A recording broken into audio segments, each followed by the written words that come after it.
Ukraine पर हमला करने के पहले ही दिन रूस ने उसके बंद पड़े चेर्नोबिल परमाणु प्लांट पर कब्जा कर लिया और तो और वहां काम करने वाले यूक्रेन के कर्मचारियों को बंधक भी बना लिया। यूक्रेन के पड़ोसी बेलारूस के बॉर्डर के पास चेर्नोबिल परमाणु प्लांट पर कब्जा रूस की बहुत बड़ी बढ़त है। ये वो जगह है जहां आज से करीब 36 साल पहले दुनिया का सबसे भयानक परमाणु हादसा हुआ था और तभी से चेर्नोबिल परमाणु प्लांट के आसपास का इलाका वीरान पड़ा था। लेकिन जंग छिड़ने के बाद वहां से जो तस्वीरें सामने आईं, उनमें सेना के टैंक और बख्तरबंद गाड़ियों का डेरा नजर आया और धमाकों की आवाज सन्नाटे को चीरती सुनाई दी।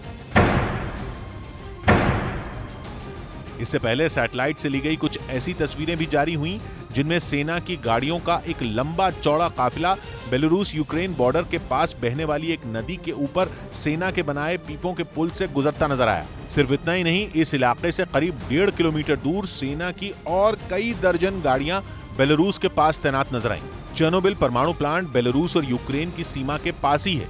ऐसे में माना जा रहा है कि यह रूस की सेना का ही काफिला था जिसने परमाणु प्लांट पर कूच करने के लिए यह रास्ता अपनाया। इसके बाद यूक्रेन के प्रधानमंत्री ने चेर्नोबिल परमाणु प्लांट अपने हाथ से निकलने का ऐलान भी कर दिया।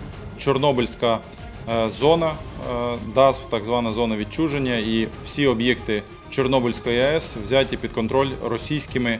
यूक्रेन ने दावा किया कि चेर्नोबिल परमाणु प्लांट की सुरक्षा में तैनात उसके नेशनल गार्ड्स ने रूस की सेना से जबरदस्त जंग लड़ी, लेकिन आखिरकार रूस ने चेर्नोबिल परमाणु प्लांट पर कब्जा कर ही लिया। प्लांट का यह कब्जा पूरे यूरोप का काल साबित हो सकता है। यह सिर्फ यूक्रेन ही नहीं बल्कि पूरे यूरोप के लिए बहुत बड़ी तबाही ला सकता है, क्योंकि चेर्नोबिल परमाणु प्लांट वो जगह है जहां 1986 में यानी आज से करीब 36 साल पहले दुनिया का अब तक के सबसे भयानक परमाणु हादसा हुआ था, जिसके बाद इतना जबरदस्त रेडिएशन फैला कि आज भी वहां से रेडियो एक्टिव पदार्थ लीक हो रहा है। उसी पर काबू पाने के लिए यूक्रेन के कर्मचारी वहां काम कर रहे थे, लेकिन यूक्रेन ने दावा किया कि रूस ने उनको भी नहीं छोड़ा और उन्हें बंधक बना लिया। अब डर इस बात का है कि जंग तो जब खत्म होगी तब खत्म होगी, कहीं उससे पहले चेर्नोबिल परमाणु प्लांट से निकलने वाला रेडिएशन ही लोगों को मौत की नींद न सुला दे, क्योंकि युद्ध पर तो फिर भी लगाम लग जाएगी, गोला बारूद से जान फिर भी बच जाएगी, लेकिन अगर परमाणु प्लांट से निकला रेडिएशन बेकाबू हुआ तब तो मौत निश्चित है। यूक्रेन के अधिकारियों ने तो सीधा दावा भी कर दिया है कि रूस के चेर्नोबिल परमाणु प्लांट पर कब्जे के बाद से कई इलाकों में रेडिएशन का स्तर बढ़ भी गया है। उनकी तरफ से कहा गया कि रूस की बमबारी में चेर्नोबिल प्लांट को नुकसान पहुंचा, जिससे रेडिएशन और फैल गया। इसके बाद अमेरिका तमतमा गया, उसने तीखी प्रतिक्रिया दी और रूस से चेर्नोबिल परमाणु प्लांट के कर्मचारियों को तुरंत छोड़ने की मांग उठाई। यूक्रेन के राष्ट्रपति ने तो चेतावनी ही दे दी कि अगर रूस ने जंग जारी रखी तो चेर्नोबिल की 1986 वाली तबाही 2022 में भी मच सकती है। चेर्नोबिल परमाणु प्लांट यूक्रेन की वो कमजोर कड़ी है जिस पर रूस ने जबरदस्त वार किया है। वैसे ये परमाणु प्लांट चालू नहीं है, ये साल 2000 से ही बंद पड़ा है, लेकिन फिर भी उस पर रूस की पैठ ने पूरी दुनिया के होश क्यों उड़ा दिए हैं?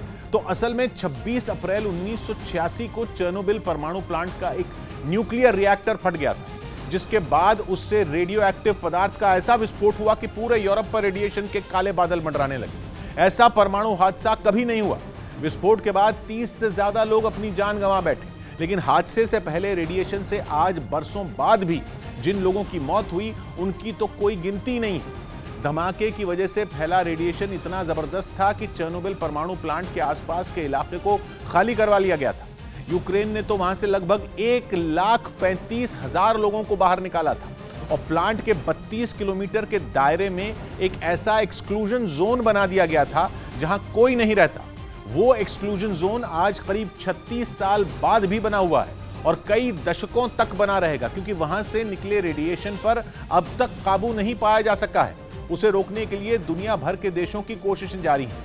अब अगर ऐसे बेहद संवेदनशील इलाके में जंग छिड़ी रही तो चेर्नोबिल परमाणु प्लांट में रेडिएशन रोकने के लिए चल रहा काम तो रुकेगा ही, उससे रेडियो एक्टिव पदार्थ और भी ज्यादा फैल सकता है। यानी रूस से जंग का नुकसान अकेला यूक्रेन ही नहीं सहेगा, बल्कि लड़ाई में कूदे बिना भी पूरे यूरोप को युद्ध का अंजाम भुगतना पड़ सकता है। इसी वजह से चेर्नोबिल परमाणु प्लांट पर रूस के कब्जे से पूरी दुनिया सकते में।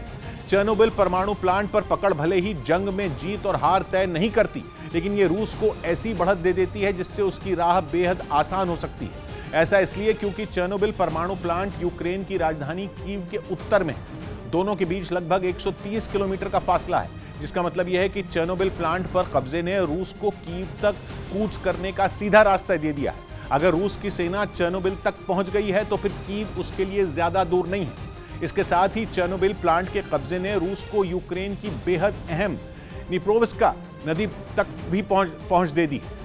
निप्रोविस्का नदी चेर्नोबिल प्लांट के पास से गुजरती है, जो कि कीव तक भी जाती है और वहां से होते हुए नीचे दक्षिण में काला सागर में मिलती है। ये यूक्रेन की सबसे लंबी नदी है और फिर यह भी माना जाता है कि 1986 में चेर्नोबिल परमाणु प्लांट के धमाके ने ही सोवियत संघ की नींव हिलाकर रख दी थी।